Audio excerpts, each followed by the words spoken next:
सभी, मुझे आशा है आप सभी अच्छे और प्रसन्न होंगे। चलिए आज हम पढ़ते हैं पाठ 24 रचनात्मक अभिव्यक्ति। इसकी शुरुआत मनुष्य बोलकर या लिखकर अपने भावों को, विचारों को अभिव्यक्त करता है। इस प्रकार अभिव्यक्ति के दो भेद माने जाते हैं, मौखिक अभिव्यक्ति और लिखित अभिव्यक्ति। पहला है मौखिक अभिव्यक्ति किसे। भाषा का मौखिक प्रयोग ही भाषा का मूल रूप है, क्योंकि भाषा अधिग्रहण, श्रवण, बोधन के आधार पर होता है। शिक्षण तथा अन्य सभी क्षेत्रों में मौखिक अभिव्यक्ति विशिष्ट स्थान रखती है। हम अपने दैनिक जीवन का अधिकांश कार्य मौखिक भाषा द्वारा ही संपन्न करते हैं। आम जीवन में भाषण, कविता वाचन, कहानी वाचन, चुटकुला वाचन, वाद विवाद तथा अन्य कई मनोरंजक कार्य मौखिक ही होते हैं। सबसे पहला है इसमें भाषण। भाषण किसे कहते हैं? भाषण मौखिक अभिव्यक्ति का उत्कृष्ट रूप है। किसी विषय पर व्यवस्थित और क्रमबद्ध ढंग से अपने विचार, धारा, प्रभाव मौखिक रूप से प्रस्तुत करना भाषण कहलाता है। मौखिक अभिव्यक्ति की कुशलता विकसित करने में भाषण सबसे अधिक शक्तिशाली माध्यम है। एक अच्छे भाषण के लिए निम्नलिखित विशेषताएं होनी चाहिए। नंबर 1, भाषण रोचक तथा भाषा श्रोताओं के स्तर के अनुरूप होनी चाहिए। दूसरा, भाषण नवीनतम घटनाओं, समाचारों पर आधारित होना चाहिए। नंबर 3, भाषण में जोश, उमंग व उत्साह समावेश होना चाहिए।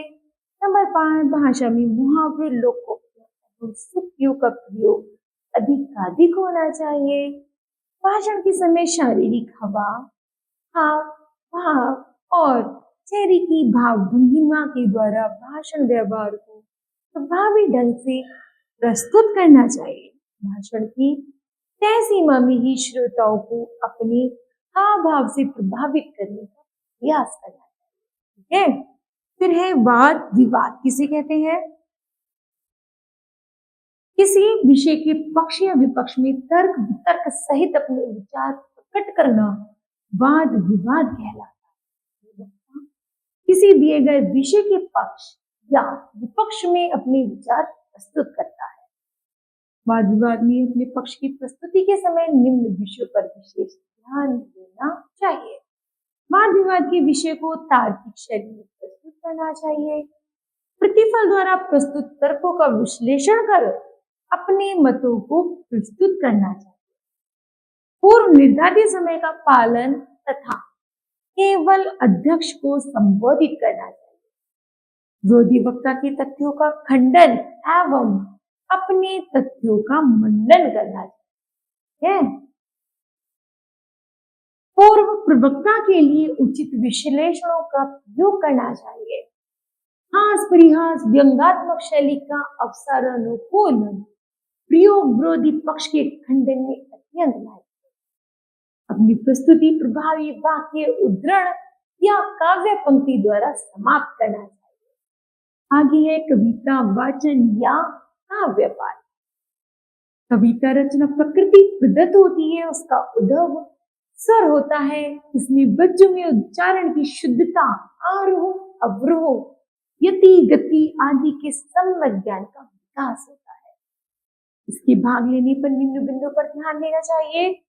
अपनी रुचि के अनुसार कविता का चयन करें। पाठ करते समय स्वर स्पष्ट, तेज व सहज स्वर होना चाहिए। कविता के मुख्य भाव को अपने भावों के माध्यम से प्रकट करने का प्रयास करें। आरोह अवरोह एवं शब्दों के उच्चारण पर विशेष ध्यान दें।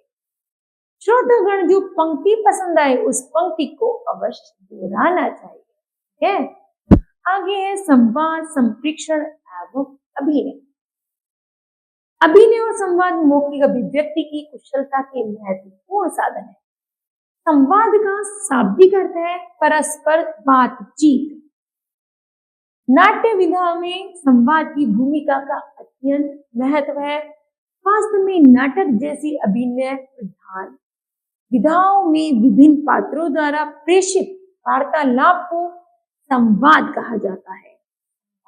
और अभिनय के माध्यम से बच्चों में शुद्ध उच्चारण, स्पष्ट कथन, अंग संचालन, भाषा संस्कार और आत्मविश्वास की वृद्धि होती है।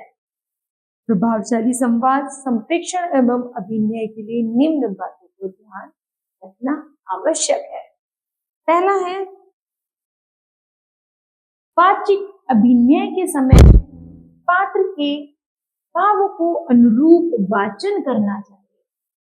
वाणी में सभी भावों, वीर, क्रोध, हास्य, प्रेम के अनुरूप हाव भाव, उतार चढ़ाव, गति यति पर विशेष ध्यान देना चाहिए। एक संवाद से दूसरे संवाद के समय अंतराल पर भी ध्यान देना अति आवश्यक है। फिर है चुटकुले। चुटकुलों का सहारा हमारे जीवन में विशेष स्थान होता है। इससे बच्चों के अंदर एक नई स्थिति का संचार होता है। चुटकुले हास्य विनोद का एक महत्वपूर्ण साधन है। इसके लिए निम्न बिंदुओं को ध्यान में रखना चाहिए। जैसे चुटकुले ऐसे होने चाहिए जो किसी विशेष व्यक्ति पर कटाक्ष न करें। चुटकुले सुनाते समय अपनी भावनाओं को नियंत्रित रखें। चुटकुलों को शालीनता एवं सहजता के साथ सुनाएं। चुटकुले भाषा, शैली, उच्चारण पर विशेष ध्यान दें। चुटकुले प्रेरणादायी होने चाहिए। श्रोताओं के आधार पर ही चुटकुलों को प्रस्तुत करना चाहिए। टेलीफोन वार्ता। टेलीफोन आज के जीवन का एक महत्वपूर्ण अंग बन गया है। आपको मोबाइल फोन का प्रचलन इतना बढ़ गया है कि इसके प्रयोक्ताओं की संख्या करोड़ों तक जा पहुंची। टेलीफोन पर बातचीत करना भी एक कला है। हमें अनेक अवसरों पर टेलीफोन वार्ता करनी पड़ती है। सूचना लेना देने, बधाई देने, शोक व्यक्त करने, संबंधित अधिकारियों से संपर्क करने आदि। टेलीफोन पर बात करते समय शिष्टता और संक्षिप्तता का ध्यान रखा जाना चाहिए। गलत नंबर मिलने पर खेद व्यक्त करना चाहिए। लिखित अभिव्यक्ति। सामाजिक जीवन में लिखित अभिव्यक्ति का विशेष महत्व है। दैनिक क्रियाकलापों, ज्ञान, विज्ञान एवं सृजनात्मक साहित्य के विकास में इसका विशेष स्थान है। संवाद लेखन किसे कहते हैं? दो व्यक्तियों के बीच हुई बातचीत के लिखित रूप को संवाद लेखन कहते हैं। इस कला का प्रयोग प्राय एकांकी, नाटकों एवं फिल्मों में होता है। संवाद ही कथानक को गति प्रदान करते हैं। संवाद संक्षिप्त, सरल, रोचक, पात्रानुकूल तथा स्वाभाविक होने चाहिए। संवाद लिखते समय निम्न बिंदुओं पर ध्यान देना चाहिए। जैसे पात्रों के अनुकूल ही संवाद होने चाहिए। संवाद एक दूसरे से मेल खाने चाहिए। संवाद छोटे एवं रुचिकर होने चाहिए। संवाद की भाषा सरल एवं भावानुकूल होनी चाहिए। आगे है, व्यंग्य एवं मुहावरों का प्रयोग संवाद में स्वाभाविक रूप से होना चाहिए। संवाद में एकरूपता बनी रहनी चाहिए। यह देश काल, घटना और विषय अनुकूल होना चाहिए। संवाद ऐसा होना चाहिए जो कथा वस्तु के विकास और पात्रों के चरित्र विषय में सहायक हो। उदाहरण है शिक्षक और विद्यार्थी में संवाद। शिक्षक कहता है, अंकित क्या तुमने पाठ याद कर लिया? विद्यार्थी कहते हैं, हाँ जी सर। कहता है, क्या तुम बता सकते हो कि रावण को दशानन क्यों कहा जाता है? विद्यार्थी कहते हैं, हाँ जी सर, क्योंकि उसके 10 सिर थे। शिक्षक कहते हैं, बिल्कुल ठीक। क्या तुम बता सकते हो रावण के भाई का क्या नाम था? विद्यार्थी कहता है, विभीषण सर। शिक्षक कहता है, बहुत अच्छा अंकित, क्या तुम्हें रामायण की पूरी कहानी पता है?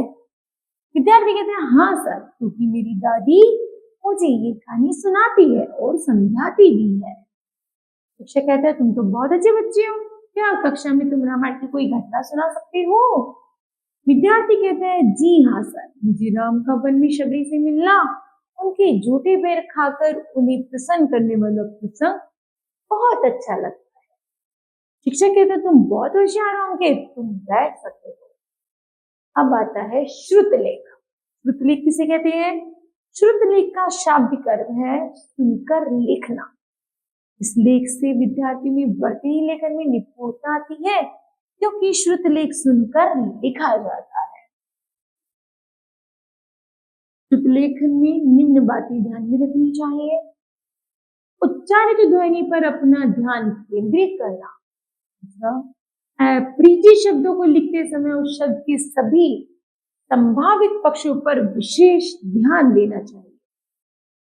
तीसरा है, श्रुत लेखन में वर्तनी पर विशेष ध्यान रखना चाहिए, क्योंकि विराम चिन्हों का वक्ता द्वारा कोई उच्चारण नहीं किया जाता है। श्रुत लेख दो प्रकार के होते हैं, अनुच्छेद का श्रुत लिपिकरण और शब्दों का श्रुत लिपिकरण। ठीक है, आगे है कहानी रचना। कहानी रचना क्या है? कहानी रचना एक लेखन की कला है। ये कहानी लिखने वाला अपने ढंग से कहानी को प्रभावशाली बनाता है। कहानी एक ऐसी रचना है जिसमें जीवन के किसी अंग को या किसी समस्या को आधार बनाकर प्रस्तुति की जाती है।